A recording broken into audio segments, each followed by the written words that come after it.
Hey, everybody. This is the Fall Line with Chaos and Company. Angelo and myself and Troy have been tripping around a little bit, and we're back just before Thanksgiving, and we thought we'd sit down and have a chat. It was, let's just talk skiing and what we've done so far. We've been having some fun. So we have, of course, I'm Dave Capron, one of your hosts here in the Fall Line with Chaos and Company. And we've got Angelo Ross here, who is one of the hosts of Chaos and Company. The true boys here doing podcasts of Chaos and Company. We are Chaos and Company there, Angelo, don't you think? A lot of chaos. A lot of and. and we have Troy Walsh. Walsh entering a little his bit of company. Yeah, Troy coming back from a great season last year and back on snow a little bit. I might have a little more time than Troy on snow this year so far. I don't know. We got to compare. I got 3 days and 2 hours, so it's been pretty good. But Troy, one of our national team members, and he's going to be here. We'll have a nice chat for you today. Hopefully, we'll be able to get this rolling, and you folks going to management seminar can listen on the ride to Mount Snow, and those that don't can listen to it if you're going to Killington in a couple weeks, heading to Pro Jam and Masters Academy. Should be a good time. You're working Mini Academy too, aren't you, Troy? Yes. Yep. My third Mini Academy. Yeah. So, yeah. Pretty fun. So, yeah.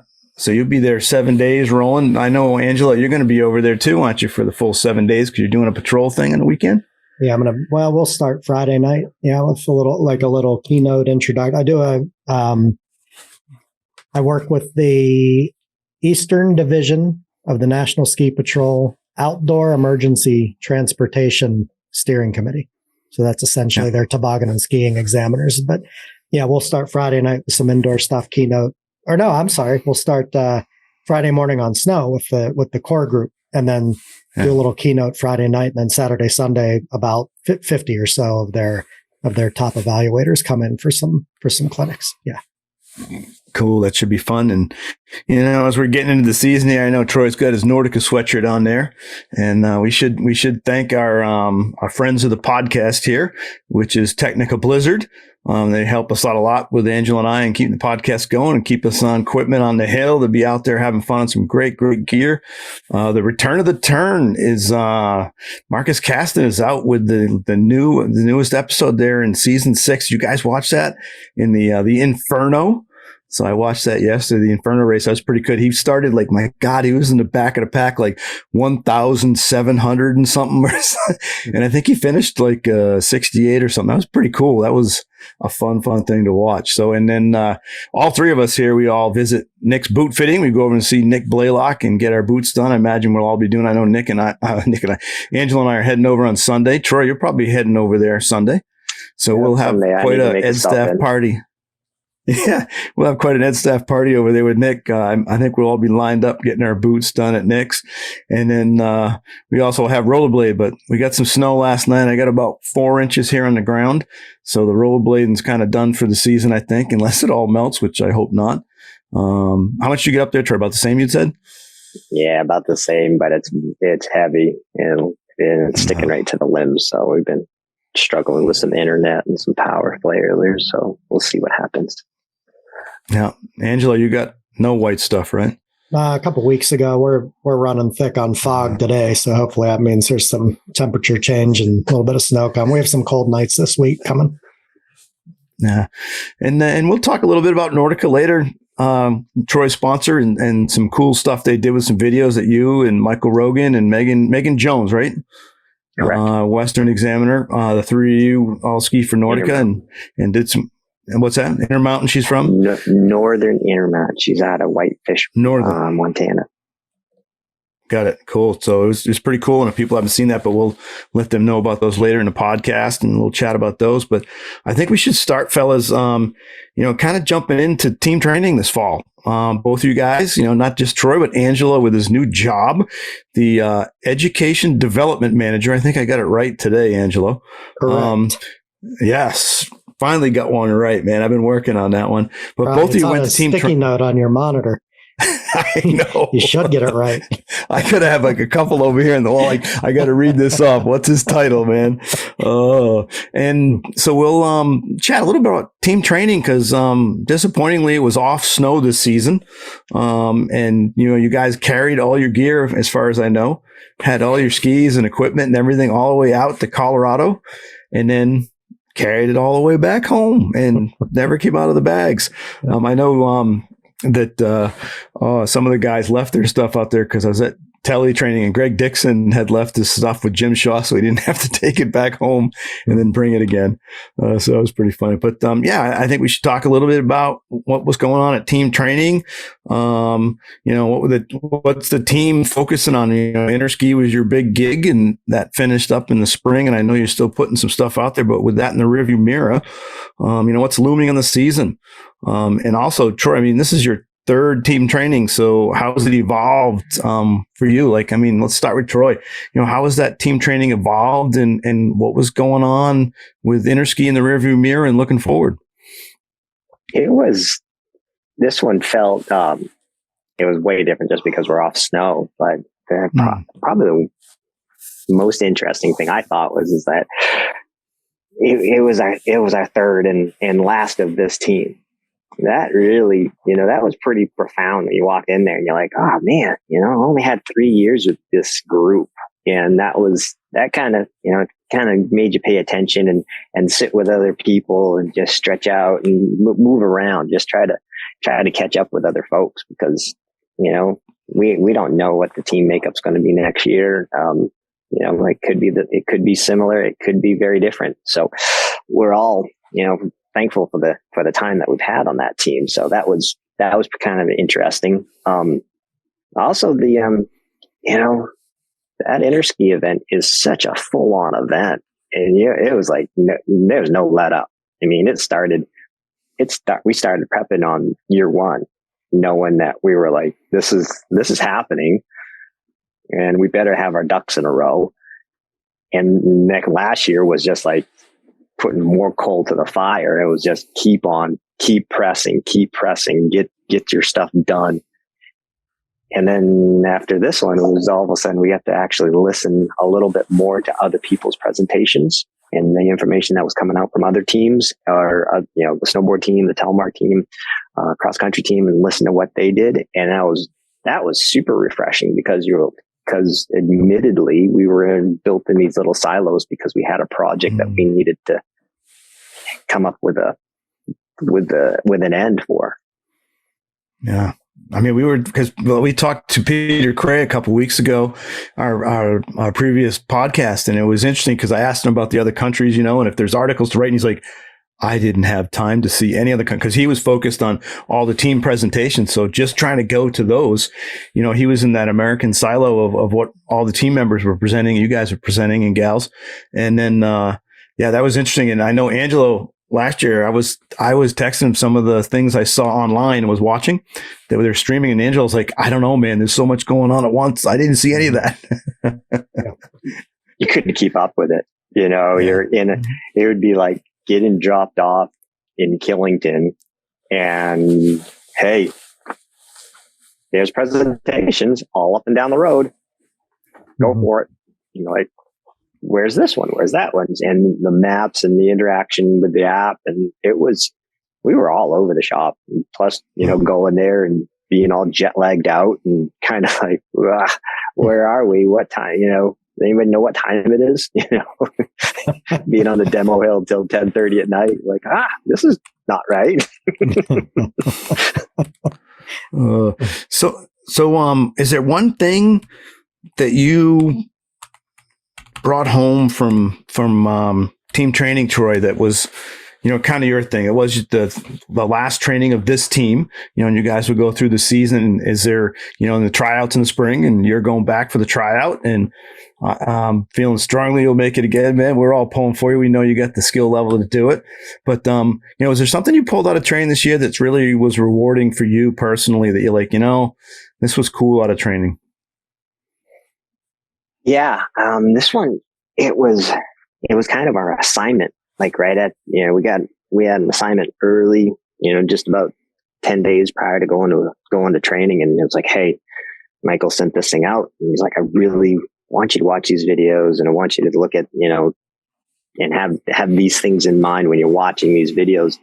And then we started talking about it as we had some time at training. And it was really, really cool because I had my first day on snow and I was like, I want to try. I am really excited about working through some of these thoughts and this, like, can we have ankles be similar through all phases of the turns, in all phases? And can we do that and try to process that? Because, man, if it doesn't happen there, then there's a whole lot of stuff that's probably not happening.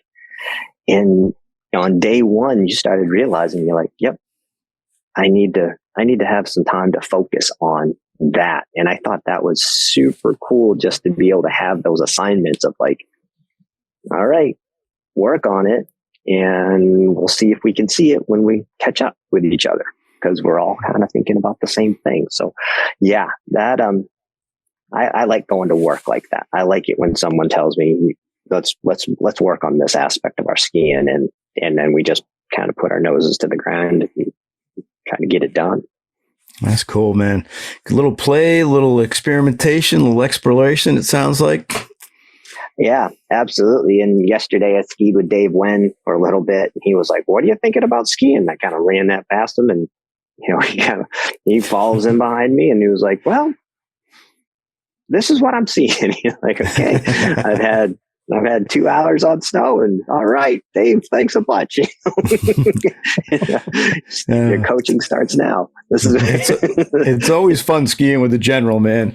Coach Wen, Dave Wen is it's pretty special the time to get to go ski with him. So it's pretty cool, and I think the groups and folks at Ed Staff Training get to ski with him next week are going to have some fun. But I think that is, kind of, reading through some of the questions, I think that's such an interesting piece, that prior to being on the team, and prior to being on education staff, you'd always take your first few days of warming up and your skiing, and it's like, what are we going to do? And you kind of were sloppy or a little bit inaccurate. Now it's like, nope, I get one run that I'm figuring that out, and then it's like, game on. You need to look different than the rest of the people out here, and you got to figure your stuff out quick. That's cool. And Angela, we got to bring you in on this, because you were a big part of team training. Your new position with National, the education development manager. It's pretty cool to have you jumping out there. And so your first team training, and I'm curious in terms of your personal experience, and because I know you weren't on snow, which was disappointing. I know you wanted to be on snow, would have been cool, but kind of your personal experience, and then also your role as the education development manager, because I know you have a job there as that person, but then also, I mean, it must have been pretty cool just as Angelo Ross, the Ed Staff member from the East Coast, joining in there and doing your job. Well, it was great. I mean, it's an honor to be there. It's such an exclusive and talented group, and I think there are a lot of, I can respond in a lot of ways to your questions, because in some ways, being my first team training and as Troy mentioned, it being the last year of this term, it's kind of like jumping into a moving current. So part of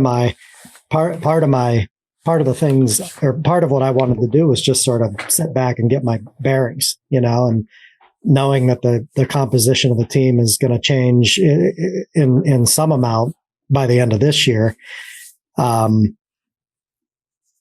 Being respectful of that and just trying to stay out of the way and letting these guys bond for their final time as a team. But then at some point you have to get down to it. So we did have a lot of little roundtable discussions with different task forces, and of course not everybody from each task force was there, because they're comprised of volunteers from each region, but the team members who are on task forces were there. So it was nice to sit down. It was actually really nice to sit down face to face and do task force work, because for the last forever, we've been looking at each other via Zoom. So like we are now. So the dynamics are different when you're in person. And I think things happen a little more quickly when you're in person because you're not working through the filter of time zones and screens and monitors and phones and bad signal and that kind of stuff. You can pick up on the nuances of conversation, that you miss on Zoom. So that's nice. I think it was productive time. And then there's part of our role. When I say ours, I mean mainly me and Dave Scholing and Jeb, because we're in pretty much constant contact with the alignment process, and not everybody on the team is involved in every single conversation that happens over the summer. So there was a lot of educating of the team that we had to do on the alignment process, and included with that is the Penn State snow sports certificate. So I think the bulk of my input was about the Penn State program. And yeah, I guess that sums it up. Plus I was at elevation fighting a terrible sinus infection. So I was looking for time in the afternoon to go sneak out and grab a nap, and having different people come up to me, Scholing and Laura Duff, our events coordinator. They were like, "You look terrible. You need to go lay down." So yeah, it was nonstop stuff. And unfortunately, that sinus disease was part of it. Yeah. It's so much fun though to kind of get out of the region, and I think that's some of it, to ski with some different folks that are doing the same things we are. I mean, that collaboration part and communicating, and that, as Angela, you say, it's so much more fun in person. For a lot of years, I've been invited to go to Rocky Mountain tele training. Jim Shaw, who kind of leads that all up out there, one of our team members, and on the tele world, and he's kind of the Rocky Mountain guy for tele. He's also on the Alpine staff. We had about 30, I think it was 30 or 31, right around that number of 30 tele educators from around the country. And about 20 or 21 were from regions outside of Rocky Mountain. So it's pretty cool. Every region, all 8 regions represented. And, so every region had folks there at the tele training, and it was pretty cool. That was one of those trainings that's like, wow, this is maybe what the future will be, that we'll have, more of our ed staffs from all the region training as one. It was pretty cool. First one I've gone to. So, and Greg Dixon was there, and Keith Rodney, of course. So it was the whole telemark team was there, and that was pretty neat to ride around on the hill skiing and hang out with those guys. It's just super cool. And then there was a group on Friday that was getting ready. Most of them are endorsed by the regions, and they were getting ready to go to the tryout in the spring. And to see that intensity, I got to be an observer, kind of rolling around on Friday, just staying on the outskirts of the group and watching their skiing and listening to their coaching. I mean, it's just so invaluable to get some of that stuff, just to be able to fly on the wall sometimes. It's pretty cool. What was your takeaway from the Rocky Mountain part of the training? I mean, the first thing is it's, other than myself going to the tryout back in 2012, and then we've had some exchanges where Dave Gregory and, some of the other names, Troy might remember some of the names, that, we have some of the same folks come in and do examiner exchanges, but I haven't been able to do that myself outside our region. And it was the just seeing other people and seeing them going through the same struggles we are. And seeing them figuring out the new alignment process and how we're getting better at that, and the criteria and the performance guides. But it was, the cool thing was that it was just the working together, and exchanging ideas of how to put it all together and do a better job on the hill for our members. Was the coolest thing. That was the fun thing. We had a bunch of social things end of the day. We had a big dinner on Wednesday night. With everybody over in a house, kind of like it wasn't a condo, it was a big house. A lot of us were staying in, many of us on the floor. Any way we can get there to ski, man, that's it. Fella your age on the floor though, that can't be good. Well, I had the cushions off the couch, so it was where I was pretty comfy. I did need the earplugs because a few people were up a little later than I was, so I just put the earplugs in and went out. So that was definitely helpful. But I think that's the biggest thing, Angela, was just talking to some other people that have been doing it, and different ideas, different ways of putting it together. And the more we talk about it, the better we get at it. And actually skiing through it, we did a lot of skiing. I can tell you on Wednesday, at the end of the day, I was tired when I got up Thursday morning. It took me a long time to recover, man. It wasn't till Friday morning that I was feeling like I could really ski again. It was, Thursday was MA day. I wasn't complaining. We were standing a little bit. I was okay with that. Well, no names, but his initials are Keith Rodney. Said you were a little limpy in the airport, maybe on the way home. Dude, it was, yeah, but I'm happy to say I saw him limping too. So I was like, that's good. And he even moaned and groaned a few times. So I'm like, okay, if Rodney's moaning and groaning, I'm okay. Right. But yeah, we skied super hard on Wednesday, skied, all day Thursday, but we definitely had a little easier day. And then Friday, that crew that was getting ready for the, preparing for the tryout in the spring, they definitely were going at it. So to keep up with them, we had to let it go. And I was, thank God, feeling better Friday. But yeah, it was sore. You got to work some muscles. That's the thing. And as much as we all try to get in shape, I know we all would like to have, how can I find 3 more hours in the week, or an hour in a week to do some more stuff that way with life. You got to make those sacrifices. And sometimes that early season, I go, maybe I should have made a few more. Yep. But, and that's kind of my thing I want to chat next about. I mean, Troy's, you're getting ready. I mean, I would probably say in a lot of ways, your prep in your mind, and you can tell me if I'm wrong, started the day after you made the team 3 years ago. You probably were already, all of this stuff on the team and what you're doing is prep for this tryout coming up in the spring. Absolutely. And I've talked, a lot of the coaches, and it's just so funny. It's like you get good at the job by doing the job.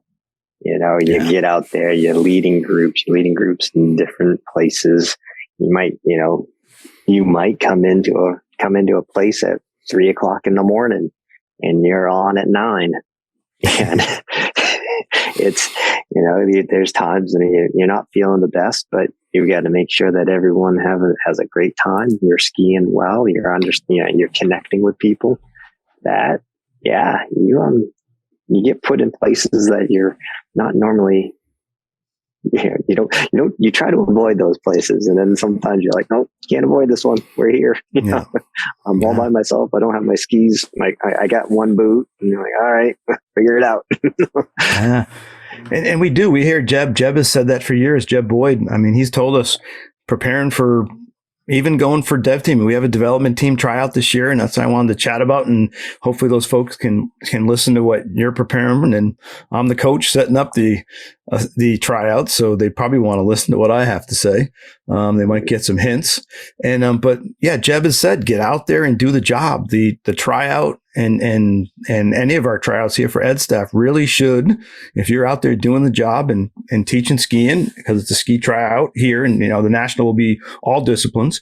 So whatever you're doing, if you do the job, that should be part of your training. Get out there and coach and work on the hill with folks. And that's kind of my question. It's like, you probably have a plan. I don't know if hopefully you're willing to give away some of the secrets of preparation. I think that's the cool thing about the team. It's usually not a lot of secrets, man. Pretty well, they go, hey, this is what I'm doing. And if you do the same things I'm doing and do it better, then welcome to you making the team. And I didn't. It's really cool that they're true educators, that they don't hold back. They really, you guys and gals, want to educate to get people there. So what are some of your thoughts on your preparation that might help? If we think about it in terms of kind of a 3-part question, we'll go back, but try out first, like someone trying out for our ed staff, what can they take from you in terms of trying out for the ed staff?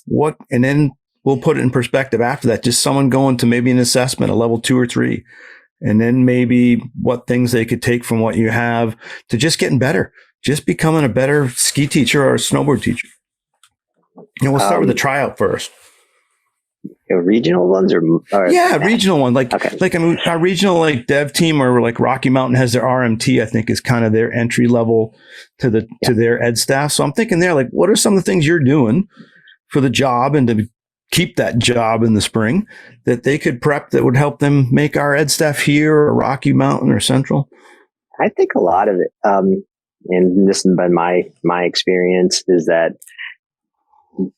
having almost play scales, or like in music. So you're not just trying to jump right in and just make everything work right out of the gate. It's like, okay, am I really happy with where my stance is? Can I work on my stance? How am I working on my stance? Am I doing straight runs on one foot, going across the hill, going real flat, see how accurate that is, going steep, see where I may bobble. Okay. If I dial that bit in there, okay, start bringing it into some medium pace skiing.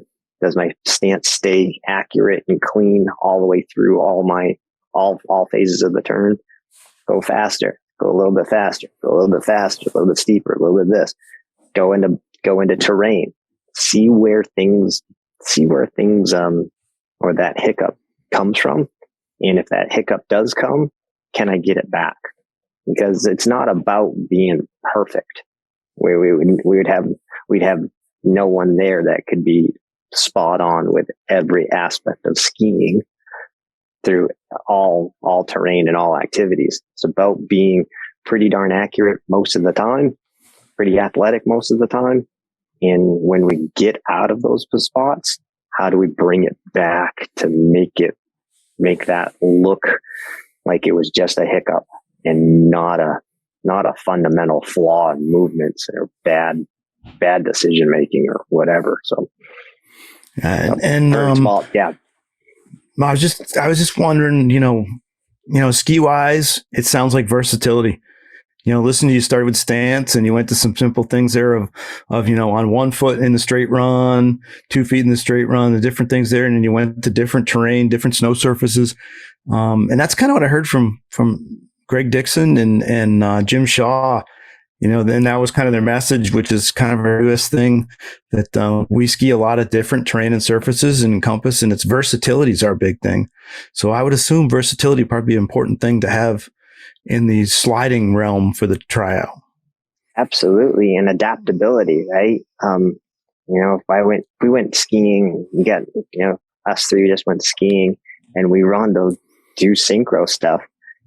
We're not all built the same.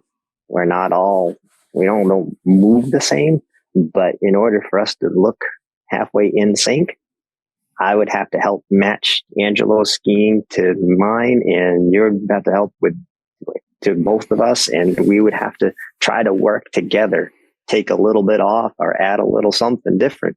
Can you do that? Can you be a little bit more adaptable? Can I change on the drop of a hat when they say, you're going to go and sync with this person, you're going to go and ski with that person, I want you to add what they do into your skiing. Can you do that? No. And that's a hard one, because a lot of times we if you watch what people do, and we've been in the industry long enough, change comes hard, and it does not. And to be able to just watch it, ski behind it, do it, that is a special talent. Yeah, so I would say follow a lot of people and try to sync off a lot of people. See if you can do that. And when we think about, the learning connection model is going to come into this big time. I mean, at any ed staff tryout, it comes in at all our assessments. So this is for Angelo also. We'll let Angelo go first because, thinking about the tryouts, our tryouts, whatever region is trying out for ed staff and the national team tryout, we start moving into the people skills and teaching skills triangles. Cause we focus so much. I mean, you got to have that ski performance, got to have that knowledge base, but then when you're applying it in the coaching, where should they focus there? Like, just occurs, can I throw out, I'm wondering if you're going to kind of say some things, have some answers, and it relates to being versatile in your teaching, to not teach just one thing. I think if you zoom out to the biggest picture for somebody who's getting ready for a regional tryout right now, I think it starts with the alignment process that we're currently in. Like, my expectation of somebody coming on to the development team or somebody coming into the professional staff moving forward, like, we're in phase 1 of this process now. We're at a brainstorming and research phase nationally with all the regions. But by the end of this season, when those terms would kick in, we're going to move after spring conference into phase 2. That's a training and implementation phase. So somebody new coming onto the development team, for example, needs to be versed in that process. They need to be able to speak about strategic alignment. They need to be versed in the curriculum materials, which is the standards and the performance guides and the assessment form, because their role at their home resort is going to be sharing that with their local crew first and foremost. And then as they go on the road, working with membership from places other than their home hill, they're going to spread that word. So I think like somebody coming into it right now, that would be a deal breaker, I think, for me, is if somebody isn't as informed as someone else. That's a pretty easy line to draw. In terms of people skills specifically, this isn't specific to dev teamers. This is just human beings generally. I think like when we look at our people skills, I see that as a universal set of fundamentals. That's not, those people skills aren't specific to snow sports instruction. You could apply the people skills we've developed anywhere. And I pretty much firmly believe the starting point for that is on your self-assessment. Like, are you self-aware? What are your strengths in terms of behaviors, and what are your shortcomings? Because we all have them. It's easy to be nice to people. It's easy to do like what the resort trainings ask you to do, which is, you're walking past a resort guest and you're within this many feet. So you make eye contact and nod and say hello and how are you? Or if you see somebody who looks perplexed, can you go up and ask them if you can help them? That's easy. That's low hanging fruit. But when you start to work with groups as intimately as a snow sports instructor does, and that may be an hour, but it can be a pretty intimate hour because people have fear, people have goals, they're putting their money on the line, their time, so on and so forth. Or it could be a seasonal program, it could be a week's worth of instruction. That low hanging fruit doesn't pan out anymore. And you have to go deeper than that if you're going to relate to people that closely. So your ability to understand yourself and recognize when your shortcomings are starting to kick in, and then actively choose a different behavior that is better at that moment. That's what I expect of a dev teamer, And then I think, I'm going to say this now without having given it a whole lot of thought, but I think the teaching skills grow out of the people skills. You know what I mean? So if you've got your self-management piece pretty tight, your ability to teach becomes easier. And flip that around for a minute. Maybe it'll make the point better. You could have a whole bunch of teaching strategies under your belt, but if you're not doing a good job relating to people, nobody cares about those strategies if you're turning everybody off. So I feel like the people skills are the foundation. It starts with self-assessment, and then that awareness of self and others gives you the ability to select a teaching strategy that's going to work at this time and this place for that person. That answer your question? I think it does. And I like that where you're talking about the teaching skills come out of the people, because we've been talking a lot about having everybody feel included, be part of the group. And that's super important. I mean, when one person doesn't feel like they're welcomed or part of the group for some reason, whatever it is, it's not fun. So they're not going to listen to anything you say teaching wise.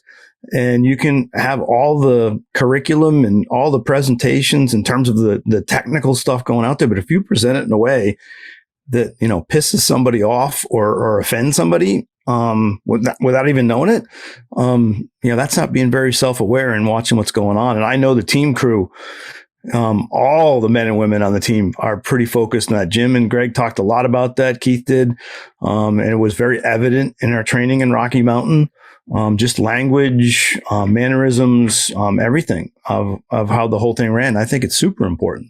I think we're all working. I know I'm working hard on that, because we get into certain things of just saying, hey, all the guys, and we're thinking about everybody. And that's not necessarily the language we should use for a lot of the things. We need to use other language to be able to include everybody.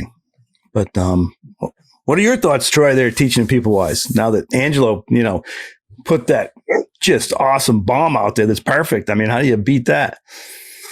I think it's always impressive on how it's easy to get to know someone over a longer period of time, and we don't really have that in a lot of our snow sports. A lot of our snow sports stuff is like could be on a general lesson, could be an hour, 2 hours, whatever that is. We're pretty fortunate as an education staff, of being able to. The bare minimum is 1 day, really. We get a couple days, so you want to. I've always thought it's such a good challenge to try and get the names of people before lunchtime on day one. Be able to have conversations where you're talking with that person by name on that, and it's. How my brain has to work on that one is like I'm having to write down their jacket color and their boots and whatever, just being like, Bill skis on a Nordica from 5 years ago and he's wearing a red jacket. So I'm just kind of like trying to add these little bits of information and we go from there. But you got to have the trick to be able to get it to happen fast. And my trick might not work for anybody else. And you just have to be real comfortable with the ideas that you're trying to get the names and go from there. And as soon as that happens, then you start opening up layers of comfort. So people have a better opportunity just to open up around you. Cause that's what in the long run, it shouldn't be me or you standing in front of the group talking to them all the time. You should be able to have them be starting to talk more to you about, hey, what's this or what's that? And once you start getting people to give more insight on what they're doing and what they're feeling, now I think you're just off to the races. It's just, it starts becoming a friendship and a true sharing of information. Yeah. Yeah. And that's one of the things that I've noticed so much with all of our leaders and not just the team. I think there's some folks that aren't on the team that we have here in the East and people I've met elsewhere do a great job with that, making everybody want to be there and they remember you. Man, I do. And Mr. Rogan and Robin Barnes are super good at that. I mean, I skied with Michael first time, I think in like 1990, I think it was 97 when I made the development team. And, I think I saw him, I don't know, a year, might have not even been a year, maybe 2 years later. And the dude still remembered my first name and came up to me and said hello. And I'm like, how the heck could he remember me? And I'm thinking to myself, I skied with him like half a day for like 2 hours at my first development team training. And, he was on the national team and all these other people talking, all the people he skis with. And I struggle with that sometimes. I can remember what they did in their exam, but sometimes I have trouble with their first name. I'll remember and they'll go, how do you remember what I taught? And I'm like, well, because it went over time and I remember you and doing it. But then it's like, oh my God, was it Bill? Was it Bob? But the point is that they care. I think that when people remember details about you, even if it might not be your first name, but they remember something you talk. I mean, we've talked about it when we're rooming together on the road, Troy, all the nights and on windshield time driving, of the things we remember about different people. And it's because, I care of people. I don't want anybody to fail. I want them to pass and you want them to do well. Even if it's not an assessment, you want them to do better. I feel great about myself when somebody says, man, I can finally do that. And, you gave them one little nugget, but I think that's a big part of it. You can't fake it. You've got to be genuine in your people skills. You've got to want to do that with folks. Don't you think so, Angelo? Yeah, 100%. The minute you start faking it, you're fake. Yeah. You know what I mean? And who wants to be around fake? Right. And it doesn't take much to get real. And it's not like you have to share your deepest, darkest secrets. Like I'm a textbook introvert and I hate icebreakers. And I particularly hate that one that's like, tell this group of strangers a secret about you that nobody knows. Like, are you kidding me? Of course that's not going to happen. Why would you even bring that up? But, my grandparents, when I was a kid, my grandparents used to do all these bus tours. And I remember they'd leave from the parking lot of the Presbyterian Church in Vanderbilt, Pennsylvania, and this charter bus would pull on, and all these old people would pile in and like go to Wildwood, New Jersey for the weekend or whatever. And I remember talking to my grandmother about that when I was young and saying, like, because I'm pretty shy, like, what's that like? Like, how do you do that? And she said, and she'd always say, oh, honey, all you need to know is somebody's name and where they're from, and you can talk about anything. And I thought, well, like, how cool. Like, that's just super solid practical advice. And if you run into some ski instructor from the Eastern US, like being from the Eastern US, odds are pretty damn good that when you find out where they're from, you're either going to have been there or know somebody from there. So I was like, oh, what's your name? I'm Dave. I'm from New Hampshire. Oh, do you know Matt and Jeb? Like, they're from New Hampshire. Oh yeah, I skied with them at, in Waterville Valley or whatever. And then all of a sudden you're talking. Yeah. I just think need that connection. Absolutely important. Can you find that connection? Mm-hmm. And the one connection we all have, and we've got a bunch of parts of the learning connection model. Not too many, thank God. We can pretty much almost put them on one hand. We've got, we got the people skills, which is kind of putting us out there in the world. I mean, that's definitely, I think, a shining point the team is definitely proud of. Every time you see any team member speak about the people skills, they smile because, I think the team's looked at very well worldwide and at Interski because of that. We've got our teaching components. We've got our skiing components. And then I think sometimes it's forgotten with those three triangles in that tech triangle. Everyone just thinks the skiing fundamentals, or if we're in snowboard fundamentals, tele. So our discipline fundamentals are specific, but in that triangle. But we also have MA, and we have our, the way we convey information, the technical piece, and how we put that out there is kind of two parts also. But let's hit the one that connects us all, man. We know the three of us, Troy and I especially, I don't know how many hours we've spent looking at the windshield and the wipers going back and forth, driving to different resorts, talking just skiing, just the ski fundamentals and how they relate. And I want to do it, Troy, and like everyone gets wound up for those first runs, the first time on snow. I'm like, God, I see some folks just go out there and I'm like, tone it down, man. It's the first run.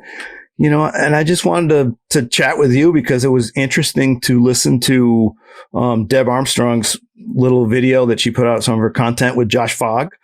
And I know you and Fogg go back a long way. If people don't know, you guys go back to almost childhood, it seems like, which is pretty cool. And it was neat listening to Josh talk about his first runs on snow while he was doing it. And I'm just curious if you've got some thoughts for folks on how you think about your first runs and think about it in the fundamentals. And maybe you don't think fundamentals. I'm just started there because of skiing, but your thoughts and what they should think about. Hey, I don't get too detailed on those first few runs. I try to just feel what the ski is doing. I kind of come out like, boy, I'd really like to have this, like the ski would go around the corner round and not chatter. let's just see if that can work, and and do that for a little while and be like, okay, I've played around with that, and can I add something to this thing? And but kind of just for me was it, and yesterday was day one. It was like that was the quintessential first day out. Go out there, yeah, it's gonna be perfect. I skied in June. In June I was skiing on corn snow. This was not corn snow yesterday. This was real stiff. So, and all of a sudden you're like, yep, that's not the ski performance I'm looking for. Let's just go out and see if I can't dial it back to a ski performance that I'm pleased with, and then start adding stuff. Whether or not that's adding more edge angle or adding, more twist or trying to get more offset on a short turn. I don't know what it is, but just kind of say, I want my skis to do this, and allow myself to play around with all of those fundamentals, or maybe just one of those fundamentals until I get that ski performance that I'm looking for. Don't be afraid. And don't be afraid to take the time and do that. It's like, yeah, is there a green run that's open? Cool. Is there a black run that's open? You might not need to go over to the black run because you might not find what you're looking for. everyone tends to go ripping right away. And it's like, go easy, man. You want to make it past the first run of the season. Don't make the first run the last run. And I mean, it's a long season. We're at the end of it. A lot of the assessments at the tail end of the season. A lot of the tryouts are at the tail end of the season. It's hard to keep that intensity for the whole season. You got to be able to have some intensity at sometimes, but you can't just try to burn them every single run. You get pretty tired. Plenty of time in March for black runs. Yeah. Oh God. Yeah. Plenty of time in March. There's like 30 days in that month. Yeah. So as your days go on, like you've been on snow just a few days, couple hours each day, right? Or was 2 hours the other day when Dave went in? I got on snow at about 9:30 and I was off snow at about 1 o'clock. Yeah. That's all the skiing I have. That's plenty. That's plenty.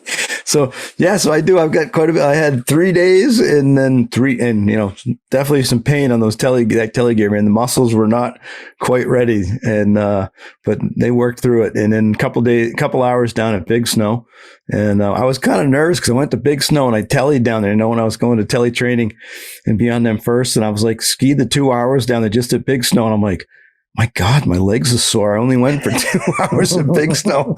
I'm like, am I going to be able to handle it Loveland for 3 days? Oh my God. So I did go in with a little bit of nerves on Wednesday and felt super good. Better than I thought all day Wednesday, but then I paid for it Thursday, but made it through. But yeah, it is funny. But how did I know, cause for me going from day one, at Loveland to hitting day two was just, could I make it to 4 o'clock? When are we going in? And then on Friday, things started to come back to me. I could start to had some of the sensations coming back. Could kind of feel some things. It was kind of neat. I actually was thinking about Josh and his thing he got from the Austrians. He had talked about in Deb's video there of the conversation, the conversation with the snow and just the forces and trying to have that interaction with what I was doing with my skis when the skis were on a low edge. What was the results and what was I feeling? And on a higher edge, what was I feeling? So it didn't take forever, but it was a couple of days of, getting used to being on the skis that I was kind of mechanical before I could let it go. And I'm just wondering, what are you thinking? You only had a few hours. Did you get to that point faster than I did? Probably. I hope so. And I think what is interesting is, right, you kind of go through those things, but you think about the length of the run that you're skiing. So you're processing a lot of information. And if you're not trying to go real hard and real fast all the time, it's allowing you to process a lot more of that information. So it was like, I took just 3 runs and just was super low edge angle, just trying to have that, build those sensations, build the timing. I mean, I think for me, that's one of the pieces that is usually just that gets deteriorated, the timing of the movements, how quick I can move or how slow I need to move that dance. And when you start realizing you're like, okay, my ankles can do that. Oh, now, all right, now I can slow that down or make that go faster or whatever. No, all of a sudden you feel like you're skiing. You're like, oh, that's a turn that I could be pretty happy with. I'm not too embarrassed about, but I think that's the timing of the stuff. I don't think your skills get too eroded over time. I think your timing gets more eroded over time. And next thing you know, he's like, oh yeah, I'm going to try some short turns and backward pulls and things are going all over the place. You're like, no, that timing's off. No, let's not go there. Oh, man. I just hear you saying it. And I'm like, yeah, I remember my first runs on that Wednesday. I mean, I had Big Snow, which is the same thing, but that first run out west, I'm like, okay, just get to the bottom. Don't go sliding, letting the skis slide out and fall down in front of everybody here in the first run. Just nice and easy. Low edge angles, schmear, skid. Yeah. Not a lot of shaping going on. And they put it right on that ski. That ski wants to do about a 15 to 16 meter turn. Let's not go any shorter than that. Let's just kind of stay right in the wheelhouse for a while. Yeah. And Angela, your first turns were out west. I mean, at Western training, right? Last week. Yeah. So what were your feelings at first few turns? And then because you skied 2 days or 3? skied 2 days. Yeah. 2 days. Yeah. Yeah. Yeah, like to Troy's point, like last time I was on skis was pretty much last April and spent 5 days on beautiful snow in Finland, and then spent a week on beautiful thigh deep snow in Big Sky at National Academy. And then all of a sudden you find it's summer and, the skiing ends. So my first couple of days I did 2 hours at Big Snow. I was at the snow operating conference about a month ago and spent 2 hours on snow, which is totally helpful. It doesn't sound like much, but it's helpful. Oh yeah. But get out to Mammoth last week and find myself, not only leading a group of Western examiners, but doing it in a shiny new national uniform and like Ron Kipps in my group. So no pressure there. But like, what do you do? And my intention honestly was to like kind of relearn my body, because I'm a 52-year-old skateboarder and I have new damage to my body that wasn't there last April when I was feeling pretty good about my skiing at National Academy. So part of it, is going slow, skidding around. I'm not really necessarily going to get wrapped up about what I look like. I wanted to go out and see what my body was going to do, and it's funny because like April to November is what, 6 months or something like that. Yeah. But 6 months on a skateboard where part of skateboarding is looking down. You have to see where your foot placement is on your board, depending on what you want to do. So 6 months of looking down, and now all of a sudden I'm on skis and I don't want to look at them. So there's a retraining of habits there that has to happen, because that stuff gets wired in. How many times, if you skateboard for an hour, how many times do you look at your foot? I mean, and it's probably in the hundreds in an hour. So you're training your body to do that. And untraining that, seeing what my new injuries are going to do once I'm sliding on a pair of skis. And so, yeah, I did a bunch of side slipping and then see if I can turn that into a pivot slip and see if I can add some steering to that and turn it into a turn and just be mellow. Like medium radius turn, 15 meters, just fine for me. Yeah. Yeah, I find that blending of the fundamentals becomes very much highlighting because, okay, I'm going to do that pivot thing. I'm not going to do that inclination, angulation. I'm not even going to incline, man. I'm going to try to stay upright. Just put them sideways. And the first couple, they go fast. And then you start to, then touch a little bit maybe on tipping from down low, but there's not a lot of other stuff going in there to make it big time. Like you said, Troy, not moving inside too far. You kind of highlight each one a little bit and start kind of testing them out. And I know on the telegear, man, that fore aft, those heels aren't locked down. So that lead change and where I'm standing from front to back, is pretty big deal when I first get on them. So that's like my focus there. And then it kind of rolls into, okay, let me make sure I can get them sideways here so I can slow down. And just enough edge to slow down. But yeah, the blending starts to come. It's like, going to test this, going to test that, test the other one, and then I'll let it go. And trust. I had that conversation yesterday with Dave Wen. I was like, boy, you got to trust your stuff. Because this is firm. There's some places in here. And right now I'm not feeling like I'm doing everything, but at the where that I want to be, but all of a sudden, I hit a spot and your ski doesn't do what you think it's going to do. And you're like, this gets exciting quick because there's not a whole lot of, there's not a whole lot of rough out there. It goes from good snow to pretty rocky pretty quick. So pretty narrow paths that we're playing on. Yeah. And, as we move from the skiing to the tech stuff, I wanted to highlight a little bit and maybe some things that aren't on the normal list, but kind of thinking about our tech knowledge in terms of, skiing, definitely our skiing technical stuff, biomechanics, but then also, some of our stuff that is in the manuals, and what we would suggest to start to go down a tech knowledge prep and growth list. Obviously, Angelo, you're, our education development manager and heavy into you've been working a lot. I know the kids field guide is just out. I think it's available now, right? It's available. You know, that's a new piece we have. Mhm. I don't know if you can speak about it, so I might be speaking out of turn, but I know you're revamping the Matrix, and that's not live yet, the new version, but that'll be coming soon, right? Yeah, we're transferring to a platform called DigiHub, and all the Matrix videos will be translated, or not what's the word I'm looking for? Transferred. Thank you. Yeah, there we go. Transferred to the to the DigiHub. But of course, we're going to evaluate what we have, and that process is happening now. And which ones do we keep? Which ones do we not? Well, which ones aren't relevant anymore, and that sort of thing. So that'll come eventually. I'm not exactly sure when. There's no date identified yet to start that. And yeah, the kids field guide is available now in the store. If you log on to the SnowPros website and go to the store and look into educational materials, and that's a really, really nice piece of work. It is an Alpine field guide, but a lot of the activities in there are tactical. So I don't see why a snowboarder or a telemark skier or Nordic skier couldn't benefit from seeing those activities in there. And similarly, even though it is a kid's field guide, those activities, many of which have QR codes that go right to new video that's been filmed and vetted for quality.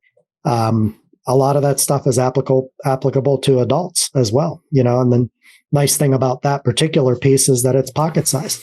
So you could have it in your jacket. It's got QR codes. If you find yourself on a lunch break or on a chair ride, or, if the weather turns sideways on you a little bit, just have your phone and open that thing up, and you can still make some progress. That's definitely a nice curriculum piece.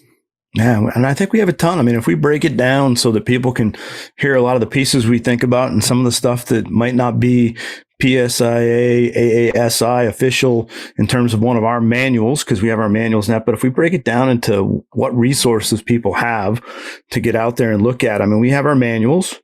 And they should think of our learning connection model, and there's pieces along with that, that describes all the different fundamentals. That's under the certification spot on the website. That's a really cool PDF that has all disciplines on one.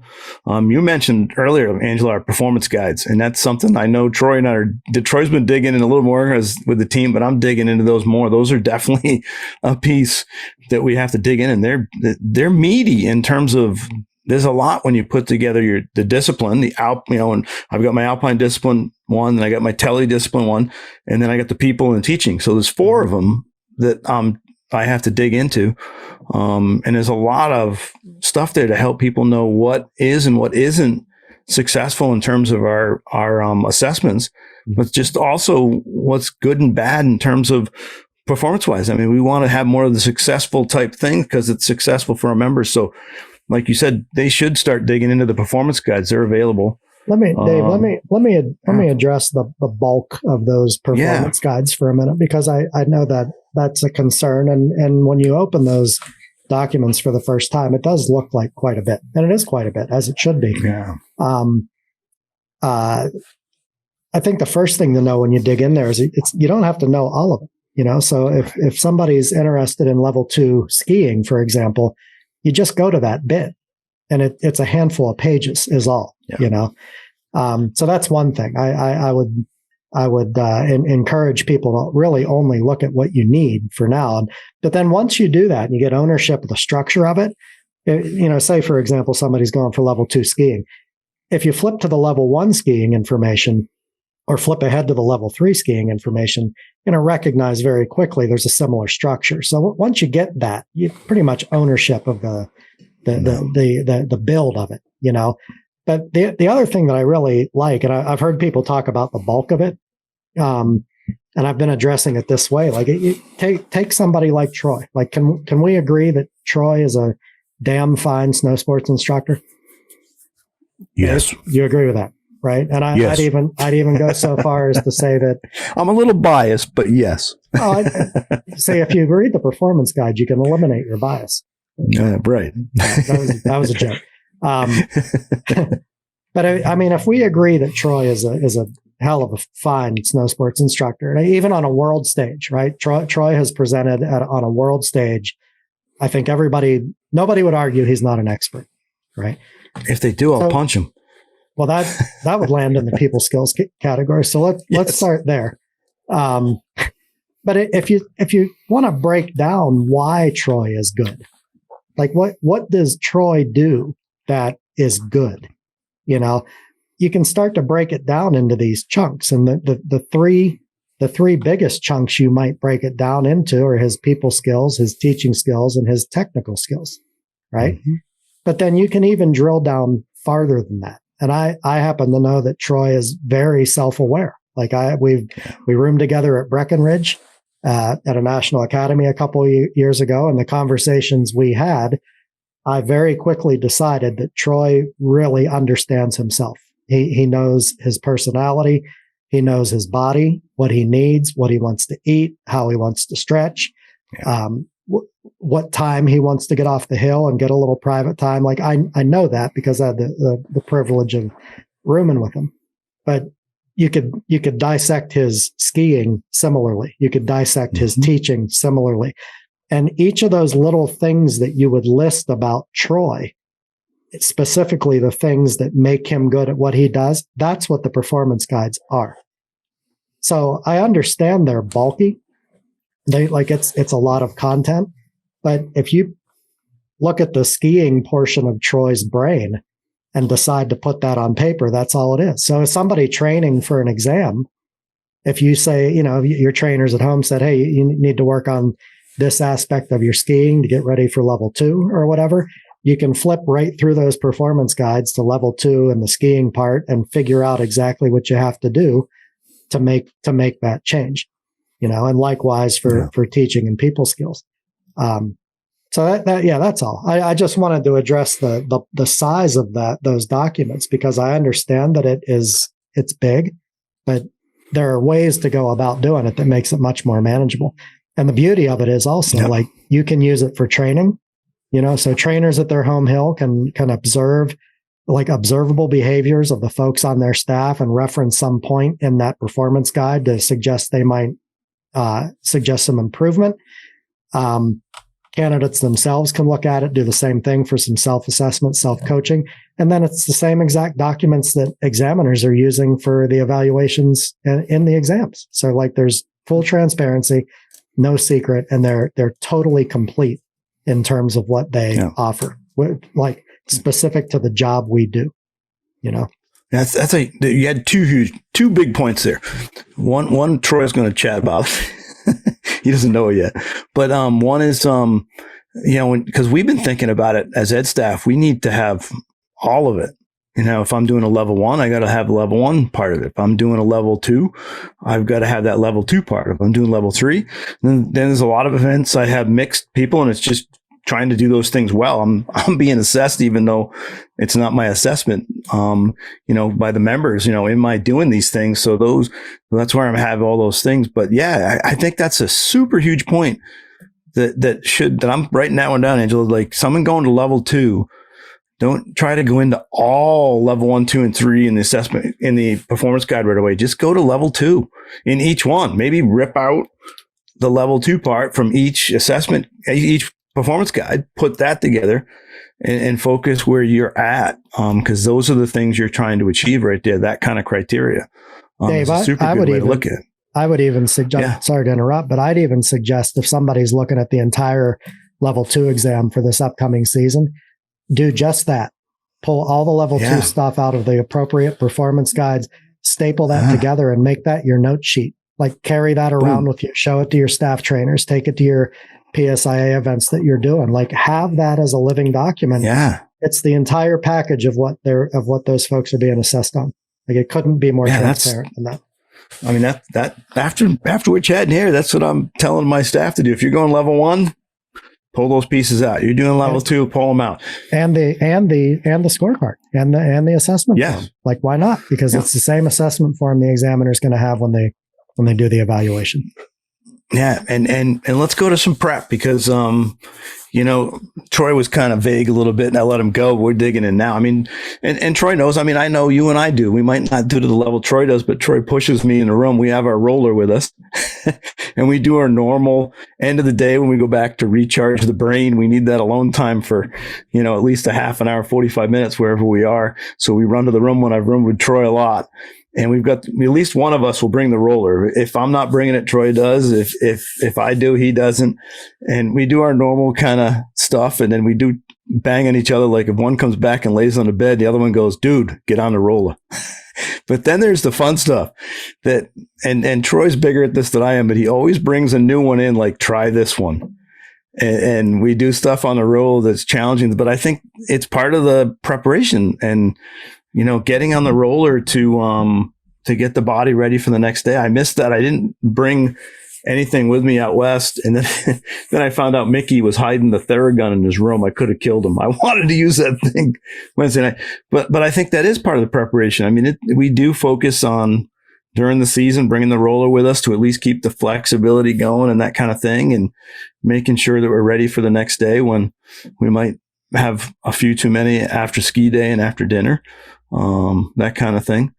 But there's a prep and there's not much you don't think about day to day. I know Troy thinks about a lot of that. I mean, go ahead, Bob.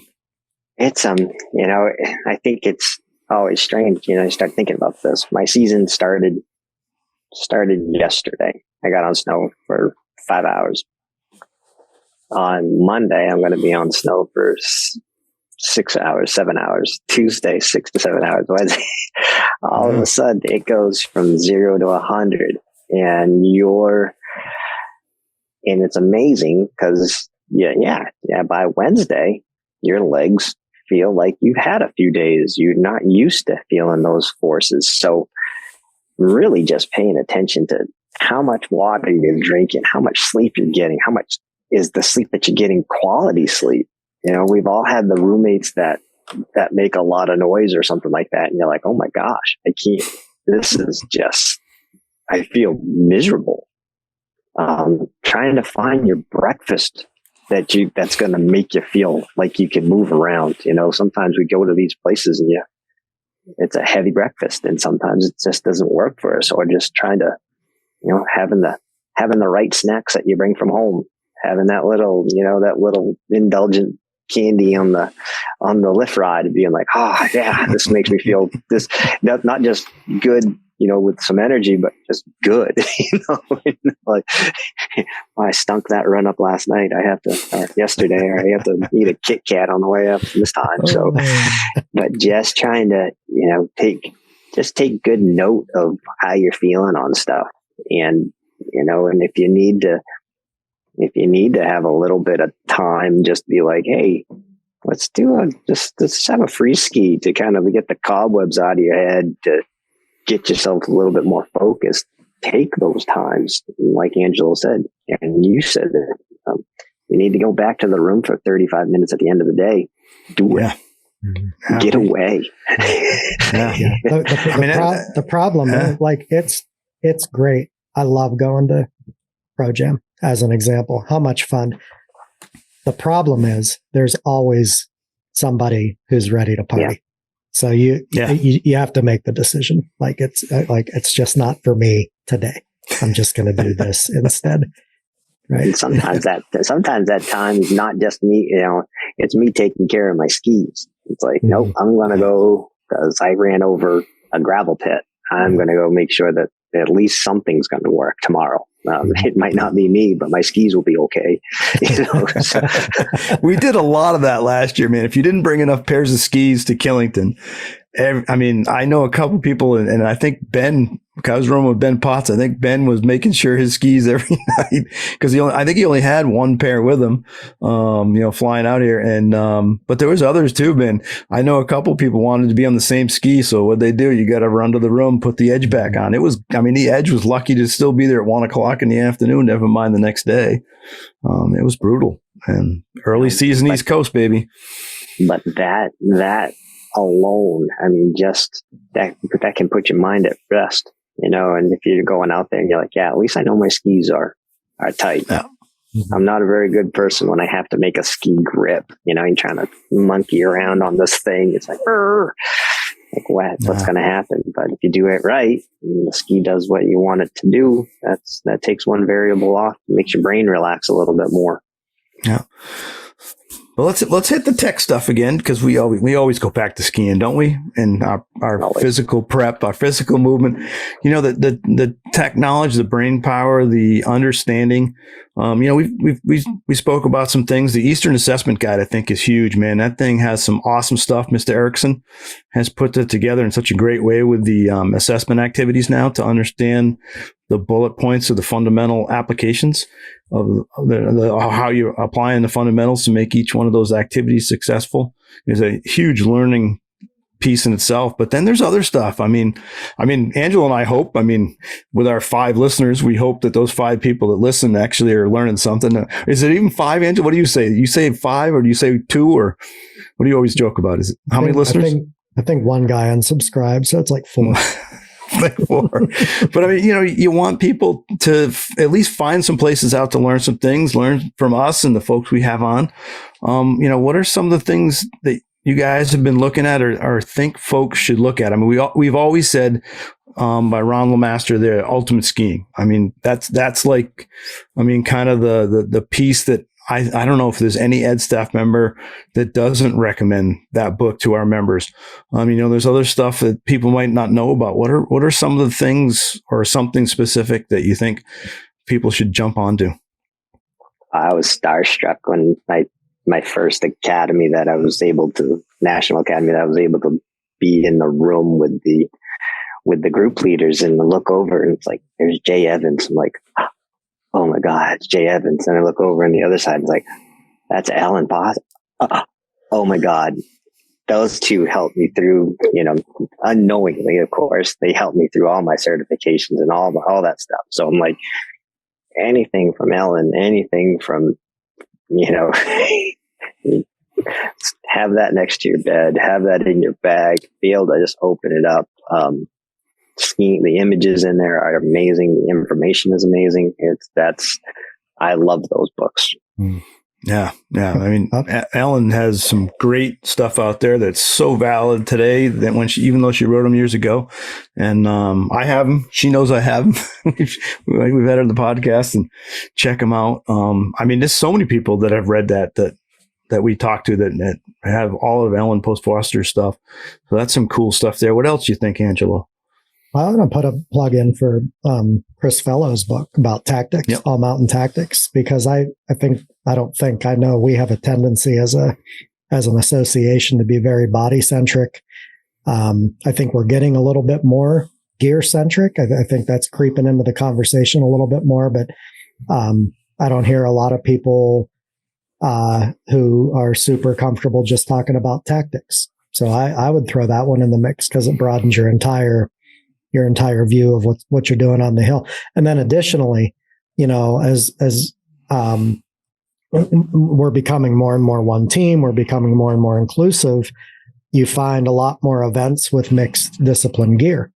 So your ability to address tactics covers different types of gear as well. I just think that's the family group lessons that are becoming super popular. You know, mom and dad on snowboards and kids on skis or whatever the combination is, but your ability to think in terms of tactics is going to help in all those situations.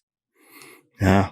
And then some of the stuff that I like to jump into is kind of in Ron Kipp's world, and anybody that's written stuff on motor learning specifically. I have Cheryl Cokers, who's a professor over at Plymouth State, her textbook, and she just sent me the most recent version, which is kind of cool. And then I'm thinking, I think his name is, I've got his stuff that I've been reading. I think it's Nick Winkelman.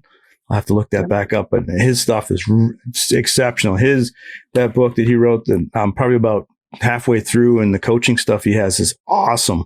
There's just some really cool stuff out there. And Ron himself, anything Ron writes or puts on for videos, his videos are funny online, but hit the point, and the humor he puts in it really, makes you remember what he's thinking about, whether it's, the one he talks about with hands and poles, or then he dives down and thinks about ankles. That stuff is cool. Deb Armstrong stuff.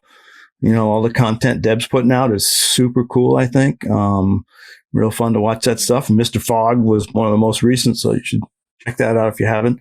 But there's so much out there. I mean, just the stuff on YouTube now is pretty cool. There's a lot of stuff out there to watch. And I'm hoping we get that new Matrix rolling. I mean, they can still watch the old stuff, but it's a little easy. Angelo, you said it's going to be a little easier to find, a little easier to navigate, and that through the new format when it gets out. Yeah, cool. The videos are being retagged and for clarity on how people search for them, so on and so forth. And some new footage has been shot. So the quality is better.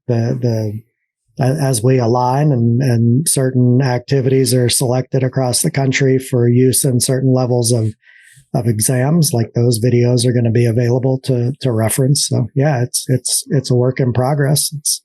It's pretty cool. And it's happening. Yeah. So, we were thinking of taking a 5-minute break, and you folks won't notice it's a 5-minute break, but we're going to have that so that we can have a part 1, part 2 here, because we got some more things. We got some MA to talk about. And then there's some really super cool videos that Troy is actually a star in with Michael Rogan and Megan Jones, who we talked about earlier, that we're going to chat about here. But we're just going to take a few second break where this will be part 1. And yes, you have to watch it in 2 parts. Sorry about that, folks. But some folks get really wound up when they have like an hour and a half, 2-hour episodes. They want it in parts because I want to listen to the whole thing. It's like, which I don't get it, Troy. You're laughing. It's like they could listen to half, come back and then listen to the other half. They could make it 2 parts themselves. We wouldn't have to do it, but Angelo's that techno guru that we can do it. So we're going to do it. We're much more entertaining when we walk away from us for a while. We're much more palatable when we're not around. Yeah. So you might listen to both these right in a row. So we're going to be back real shortly here. You'll just click from one to click to the other, and it won't even be like stopping. And then some folks might shut us off forever, but we're just putting a little break in here, and then we'll be cranking on with part 2.